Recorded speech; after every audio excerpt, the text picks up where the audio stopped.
Hello friends, मैं हूं के झा। आप सभी का अपने यूट्यूब चैनल ग्रो गोल पर स्वागत करता हूं। आज आप सभी के लिए मैं भारतीय संविधान चैप्टर के अंतर्गत एक टॉपिक लेकर आया हूं जिसका नाम है राष्ट्रपति से संबंधित प्रमुख अनुच्छेद। तो चलिए हम लोग शुरू करते हैं। सबसे पहला अनुच्छेद है अनुच्छेद 52 इस अनुच्छेद में राष्ट्रपति के पद की चर्चा किया गया है कि भारत के संविधान में एक पद होगा जिनका नाम होगा राष्ट्रपति। यह कितने अनुच्छेद में है? 52। नेक्स्ट हम लोग देखेंगे कि अनुच्छेद 53 में क्या कहता है कि संघ की कार्यपालिका शक्ति निहित होगी किसमें? तो राष्ट्रपति में। यह अनुच्छेद 53 में कहा गया है कि संघ की कार्यपालिका शक्ति निहित होगी राष्ट्रपति में। नेक्स्ट हम लोग देखेंगे 54, अनुच्छेद 54। इसमें है निर्वाचक मंडल। किसका निर्वाचक मंडल? तो राष्ट्रपति के चुनाव में जो लोग भाग लेंगे उनसे संबंधित निर्वाचक मंडल। इसमें भाग कौन कौन लोग लेते हैं? तो सबसे पहले इसमें लोकसभा, राज्यसभा और राज्य विधानसभा के निर्वाचित सभी सदस्य भाग लेते हैं। कौन कौन? तो लोकसभा, राज्यसभा, लोकसभा के, राज्यसभा के एवं राज्य विधानसभा के सभी निर्वाचित सदस्य भाग लेते हैं निर्वाचक मंडल में। यह किस अनुच्छेद में है? तो 54, अनुच्छेद 54। नेक्स्ट आगे हम लोग बढ़ते हैं अनुच्छेद 55 में। 55 में कहता है कि इनका जो चुनाव होगा किस पद्धति से? तो निर्वाचन जो होगा समानुपातिक प्रतिनिधित्व प्रणाली एवं एकल संक्रमणीय मत पद्धति से। निर्वाचन किस प्रणाली से होगा?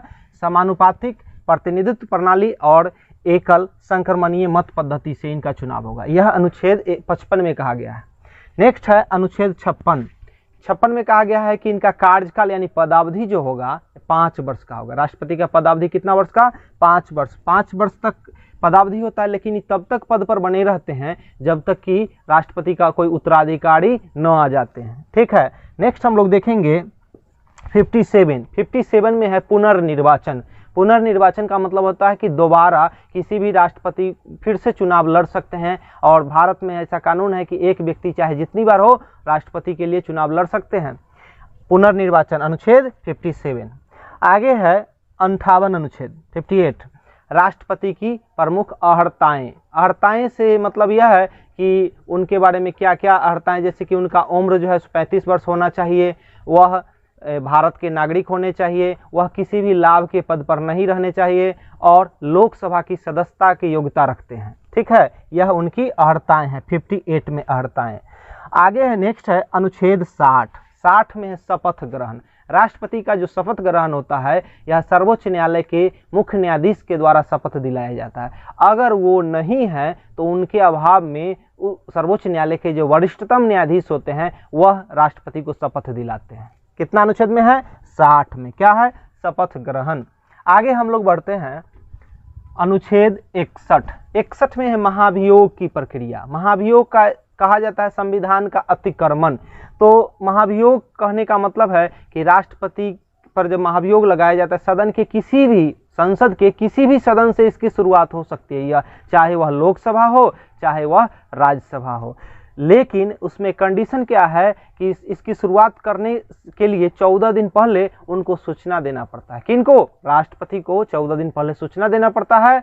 और सूचना देने के लिए जिस सदन से इस महाभियोग की प्रक्रिया की शुरुआत किया जाता है उसमें उस सदन का 1/4 यानी 25% लोगों का हस्ताक्षर होना चाहिए, तब यह प्रक्रिया शुरू होगा। ठीक है। उसके बाद सदन के 2/3, जैसे लोकसभा से शुरू हुआ तो उसका 2/3 बहुमत से पारित होगा, तब वह जाएगा राज्यसभा में। ठीक है। फिर राज्यसभा से भी जब 2/3 बहुमत से पारित हो जाएगा तब यह समझा जाएगा, उसी दिन से जो है राष्ट्रपति को महाभियोग की प्रक्रिया से हटा दिया जाता है। ठीक है, अनुच्छेद 61 में। आगे है अनुच्छेद 72 में है क्षमादान की शक्ति। किनके पास? राष्ट्रपति के पास 72 अनुच्छेद के द्वारा क्षमादान की शक्ति। आपको पता होगा राज्यपाल के पास भी क्षमादान की शक्ति है, केवल मृत्यु को छोड़कर, जबकि उनसे संबंधित जो अनुच्छेद है उनसे संबंधित अनुच्छेद 161 में आपको पढ़ना होगा, जो हम लोग आगे चर्चा करेंगे। उसके बाद है अनुच्छेद 74 मंत्रिपरिषद के द्वारा राष्ट्रपति को सलाह दिया जाता है। ठीक है, सलाह दिया जाता है राष्ट्रपति को किसके द्वारा? तो मंत्रिपरिषद के द्वारा। किस अनुच्छेद के तहत? 74।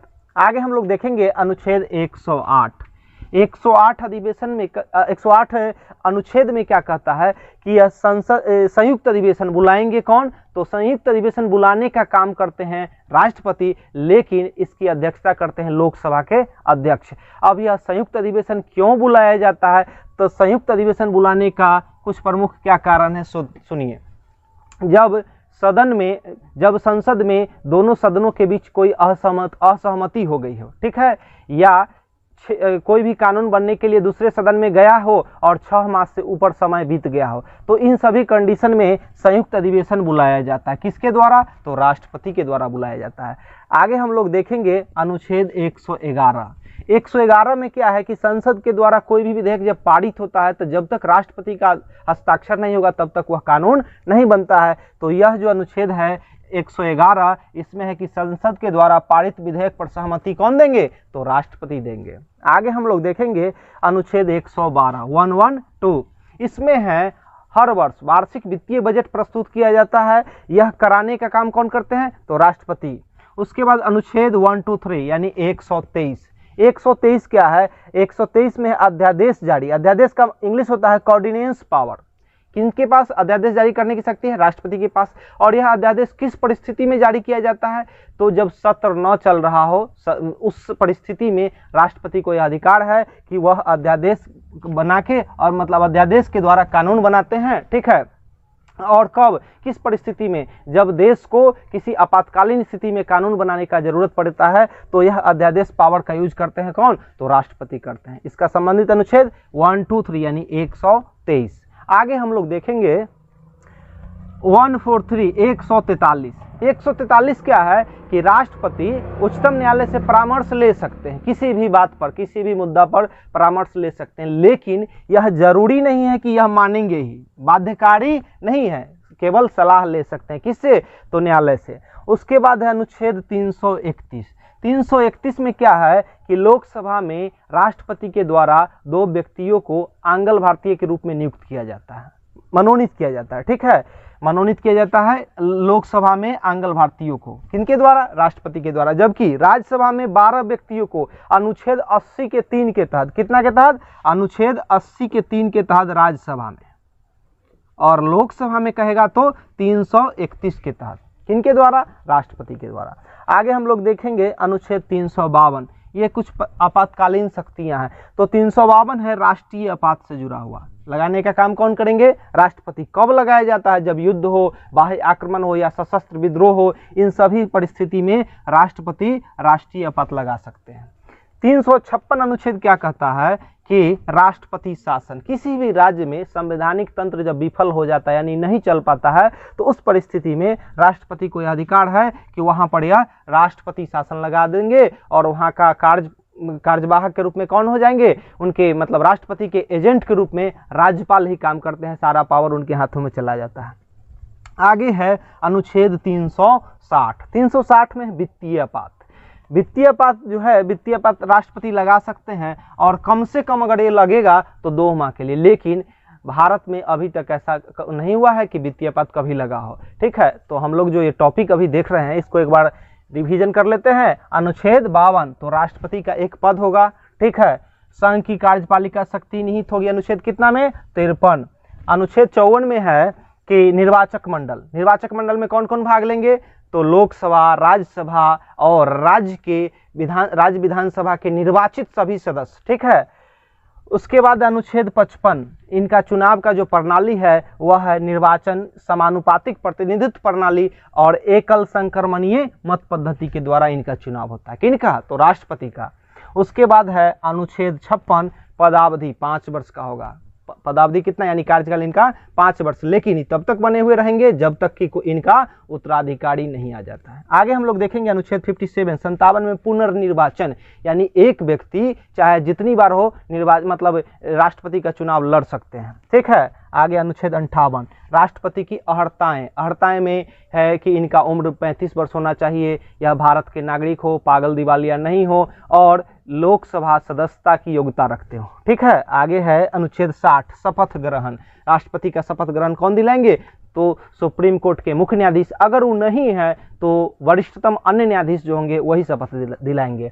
उसके बाद अनुच्छेद 61 में है महाभियोग की प्रक्रिया। महाभियोग की प्रक्रिया स्टार्ट करने के लिए 14 दिन पहले राष्ट्रपति को सूचना देना है, और जहां से यह प्रक्रिया शुरू होता है उसके लिए 1/4 सदस्यों का हस्ताक्षर जरूरी है। उसके बाद जिस सदस्य से शुरू हुआ उसका 2/3 बहुमत से पारित हो, तब वह अगले सदन में जाएगा, फिर वहां भी 2/3 बहुमत से पारित होगा, तब महाभियोग की प्रक्रिया पूरी समझी जाती है और उस दिन से राष्ट्रपति अपने पद से इस्तीफा दे देते हैं। उसके बाद है अनुच्छेद 72 क्षमादान की शक्ति। राष्ट्रपति के लिए क्षमादान कहे तो 72, लेकिन राज्यपाल के लिए कहे तो 161।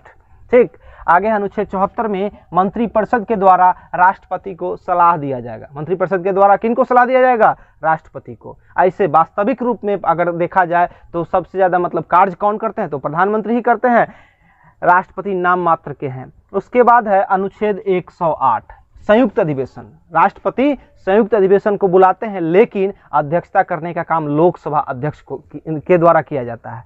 उसके बाद है अनुच्छेद 111 संसद के द्वारा पारित विधेयक जो होता है, कोई भी कानून बनता है, उसके लिए अंतिम सहमति राष्ट्रपति की ही होती है। इस बात की चर्चा अनुच्छेद 111 में है। उसके बाद अनुच्छेद 112 वार्षिक वित्तीय बजट कौन प्रस्तुत करवाते हैं? तो राष्ट्रपति।